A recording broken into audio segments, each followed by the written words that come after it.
ایک دفعہ نبی پاک صلی اللہ علیہ وآلہ وسلم کی خدمت میں حضرت علی کی بہن سیدہ ام ہانی تشریف لائیں اور عرض کرنے لگیں کہ یا رسول اللہ، اب میں بہت بوڑھی ہو چکی ہوں، اب مجھ سے لمبی لمبی عبادت نہیں ہوتی اور نہ ہی میں لمبے لمبے وظائف کر سکتی ہوں۔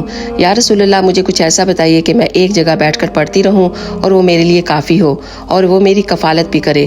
تب نبی کریم صلی اللہ علیہ وآلہ وسلم نے جو مولا علی علیہ السلام کی بہن کو وظیفہ دیا، اتنا سٹرونگ وظیفہ آپ کو حدیث کی کتابوں میں اور کہیں نہیں ملتا۔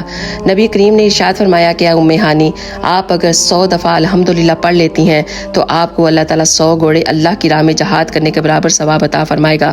اے ام ہانی، اگر آپ 100 مرتبہ اللہ اکبر پڑھ لیتی ہیں تو اللہ تعالیٰ آپ کو 100 اونٹ اللہ کی راہ میں قربان کرنے کے برابر ثواب عطا فرمائے گا، اور اگر آپ دن میں 100 مرتبہ سبحان اللہ و بحمدہ ہی پڑھ لیتی ہیں تو اللہ تعالیٰ آپ کو 100 غلام آزاد کرنے کے برابر ثواب عطا فرمائے گا۔